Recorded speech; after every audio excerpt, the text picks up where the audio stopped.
Pocket Timer Pro, the complete race timing and scoring solution for Android and Kindle devices. This is the basic timing screen as you see. When a race starts, you just hit start, and you're ready to start recording racers. Now, while the time is going and the race has just started, let's look at what goes into that. You have to set up categories for the race, and you can enter them by hand here by entering a name for the category. There are handicaps if different categories start at different times, like often the case in triathlons. And you can set up to 6 different races, so you can actually time 6 races simultaneously, including with separate starts, such as perhaps you have a half marathon and a marathon running simultaneously. So you can enter these all by hand.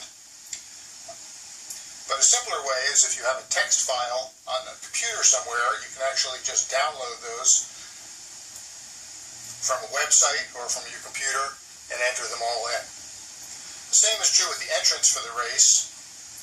You can enter them by hand, entering in a bib number, their age, their sex, their last name, their first name, their city, which is optional. Again, a handicap if you want. For if somebody starts at a different time, that's particularly useful for time trial races, for cycling. And then you select the category for that particular racer, male, 20 to 29, and so on.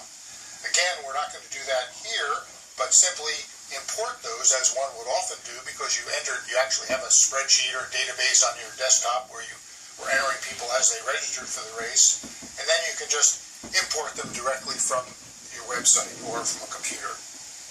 So now we've got all our racers entered. And now we can go back to timing the race. And now the time's a little short right now, and we'll ignore that fact. But we'll start recording races. So here comes racer number 1. And we can see it's Jean Pommier, even before he's crossed the finish line, so we can announce his name. And then just at the moment he crosses the finish line, we just hit record, and we've recorded his finish over there. Then we have, let's say, racer number 23 is coming in, and maybe number 45 or 4, and then 56. And you can see you can actually record times quite rapidly. If you made an error, you notice I just recorded 87, and that wasn't apparently anyone who was entered in the race, and perhaps I misread it, it was 67. So we can just tap there and edit the number and make a correction while the race is going on. That was Chuck Wilson. Now, while the race is going on, we can actually go look at the results for the race, and there they are. We see the places, the times for the racers, their paces, which are ridiculous in this case because the time is really too short, the name and city, the division and place for each runner, and the sex place. Notice that the division place is blanked out in some cases, and that's because in this particular scoring setup, which is optional, we've set it so that the people who win their division, the people who win overall races, are excluded from also winning their division. So that's why the division place is a dash here. We can change that. There are many options for scoring, which we'll just take a quick look at. So if we go back to the scoring options, we can see that here we've excluded the top N, which is 3 in this case, male and female racers from their division scoring. We can also remove that. And now if we go back and look at the scoring, we'll see that Jean Pommier and Mitsui Ito and Captain Kirk Boisery were all first in their division because they're no longer excluded, even though they were the top 3 overall in the race. Notice the times are kind of strange here, and that's because some of these racers had individual handicaps, and that is they actually started an hour before or 2 before the race started, so then their time has been incremented by that. It's a little confusing at first glance. Now we can go back to timing the race, and here comes racer 74, let's say. We can record that racer. Go back and look at the results again. Notice that racer has slotted in above the other 2 who actually finished before her, but because they started early, their actual time, their full time, has been corrected. Now, while the race is still running, we can actually go to the export screen, and we can upload those results directly to the web.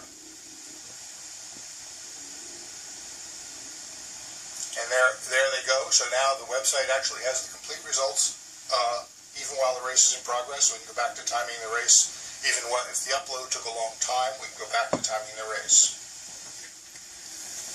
Okay, we've skipped ahead in time, and we're actually almost 9 hours into this race now. This is a 50-kilometer foot race.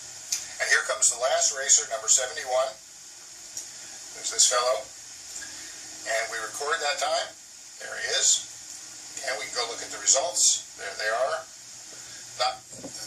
This is just the overall results. We can also look at the results by age group, different age groups here. Or we can look at the male and female results. And when we're ready, we can hit the upload button and upload those results directly to the web.